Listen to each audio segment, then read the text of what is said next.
오늘 저는 주의 은혜가 헛되지 않게 하소서라는 제목으로 여러분들과 은혜를 나누고자 합니다. 마태복음 7장 1절에서 5절의 말씀은 너무나도 여러분들께서 잘 아시는 말씀입니다. 하나님을 믿는 신자라면 누구나 하나님이 베푸시는 은혜를 사모할 것입니다. 저희 남편은 저한테는 딸이 한 명 있는데요. 저희 딸이 뱃속에 있을 때부터 하나님께 딸의 이름을 시은이라고 계시받아서 불렀습니다. 딸의 평생에 하나님의 은혜가 때마다 늘 함께하기를 소원하는 아버지의 마음으로 이름을 지었습니다. 우리가 이렇게 사모하는 하나님의 은혜는 과연 무엇일까요? 오늘 본문 말씀인 마태복음 5장에서는 눈에 대한 비유를 말씀하고 계십니다. 첫 번째 대지, 은혜란 무엇인가?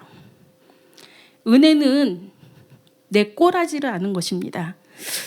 꼬라지는 꼬락서니의 방언인데 모습이나 모양, 몸 상태를 말합니다. 제가 기도 중에 하나님께서 내 꼬라지를 아는 것이 나의 은혜란다 라고 말씀하셨습니다. 그래서 내 진짜 모습을 적나라하게 들여다보기를 사모하면서 하나님의 은혜를 간구하게 되었습니다. 그렇다면 하나님의 은혜를 제대로 받은 자와 그렇지 못한 자는 어떻게 구분이 되는지 오늘 본문을 통하여서 알아보겠습니다.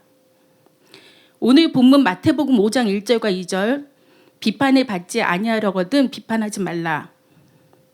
너희가 비판하는 그 비판으로 너희가 비판을 받을 것이요 너희가 헤아리는 그 헤아림으로 너희가 헤아림을 받을 것이니라.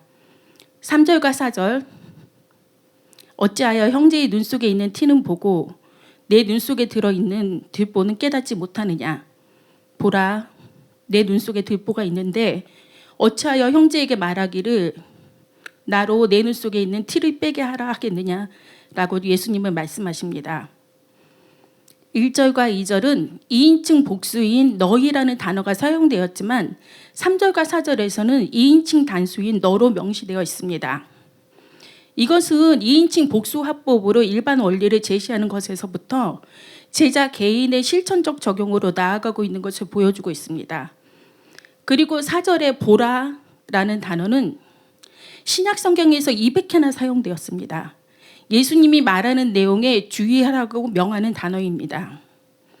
예수님은 티와 들보라는 대조적인 단어를 사용하시면서 5절, 외식하는 자여, 먼저 내 눈 속에서 들보를 빼어야 그 후에야 밝히 보고 형제의 눈 속에서 띠를 빼리라라는 대상, 외식하는 자에게 강한 어조로 지금 말씀하고 계십니다. 외식하는 자, 고 위선자라는 단어는 헬라어 히포크리타인데 외부인이 아닌 제자들에게 이 단어가 사용된 곳은 마태복음 7장 이 본문이 유일합니다. 이 외식하는 자는 믿음의 공동체 안에 있는 형제에 대해 잘못된 태도를 취하고 있습니다. 들보는 지붕의 칸과 칸 사이를 그 두 기둥을 지르는 그 나무입니다. 어떻게 눈에 들보가 들어갈 수 있습니까? 우리는 가끔 눈에 티가 들어가 불편할 때가 있습니다. 그러나 눈에 들보가 들어가는 것은 이해가 되지 않습니다.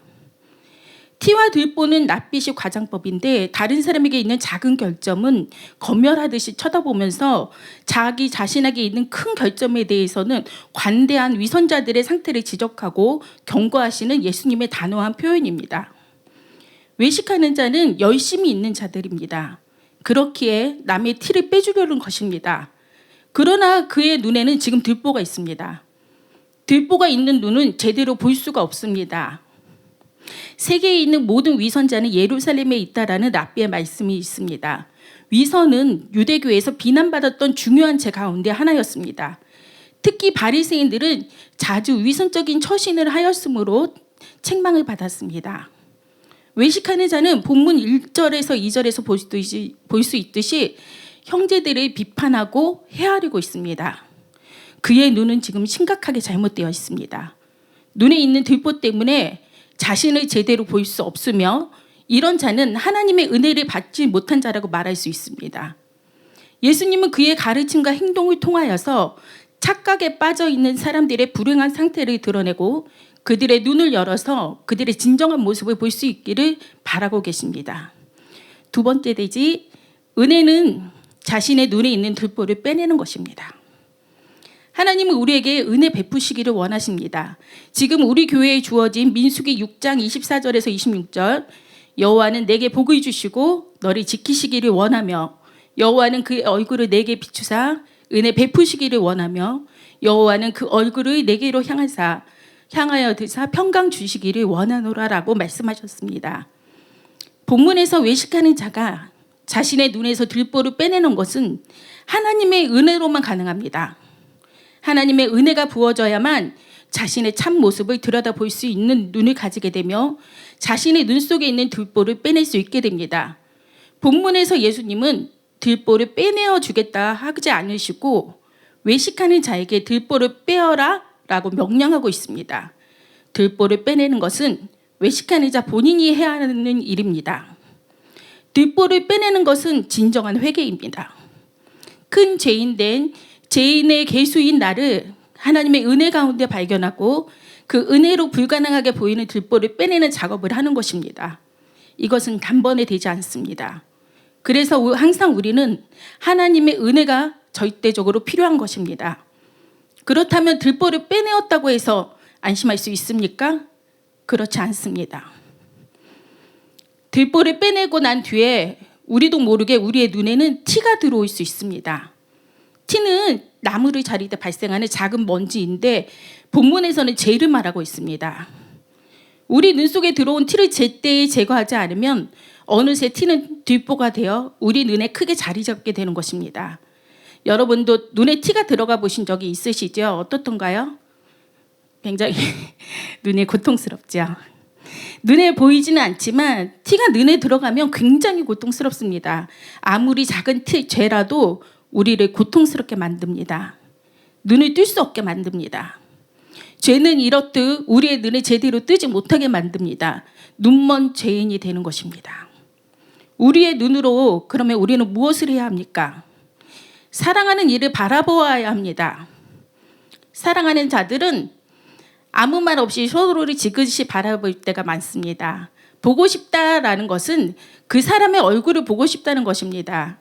그 사람의 얼굴은 무엇으로 보는 것입니까? 눈입니다. 우리의 눈으로 사랑하는 주님을 바라봅니다. 그런데 이 눈에 문제가 있다면 주님을 제대로 볼 수 있을까요? 눈의 들보를 티를 제거하지 않는, 죄를 회개하지 않는 사람은 주님을 볼 수 없습니다. 따라서 주님과 사랑의 교제도 나눌 수 없는 것입니다. 주님은 우리와 사랑의 교제를 나누시기 원하십니다.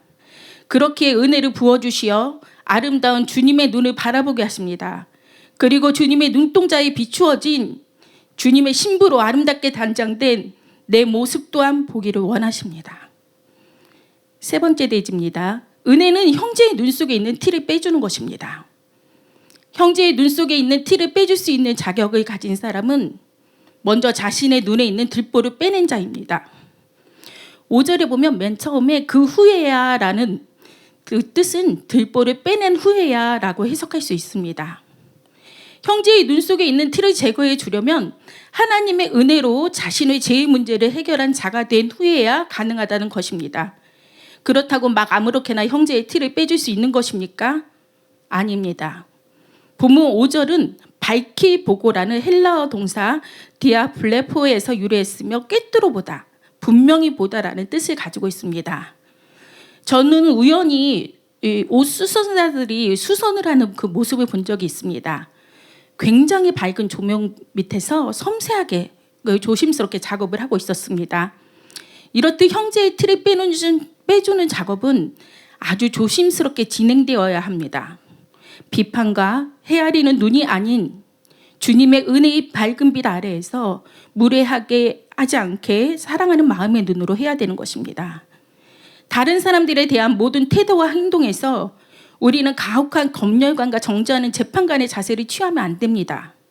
주님이 원하시는 바른 분별력과 윤리적 판단으로 형제를 살리는 일에 쓰임받아야 합니다. 이럴 때 하나님은 자신의 성품들이 그분의 종들에게 구현되는 것을 보고 싶어 하십니다. 야고보서 2장 13절 궁휼을 행하지 아니하는 자에게는 궁휼 없는 심판이 있으리라. 궁휼은 심판을 이기고 자랑하느니라 말씀하고 계십니다. 우리가 다른 사람의 자비와 사랑 없이 대할 때 그 결과는 마지막 심판 때 하나님의 자비 없는 심판으로 우리에게 돌아올 것입니다. 저는 이런 기도를 간절히 드리고 있습니다. 주님, 주님의 은혜 없이는 하루도 살 수가 없는 자입니다.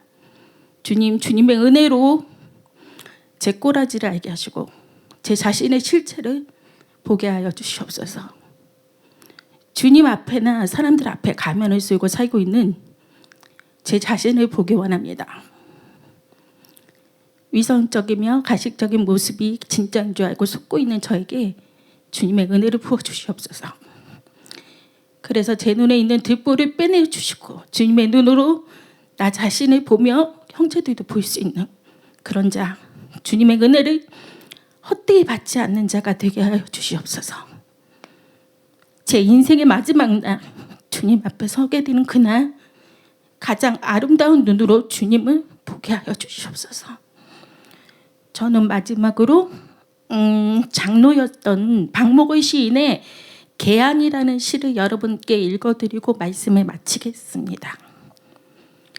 개안, 박목월. 나이 60이 겨우 꽃을 꽃으로 볼 수 있는 눈이 열렸다. 신이 지으신 오묘한 그것으로 볼 수 있는 흐르지 않는 눈. 어설픈 나의 주관적인 감정으로 채색하지 않고 있는 그대로 했고 불꽃을 불꽃으로 볼 수 있는 눈이 열렸다.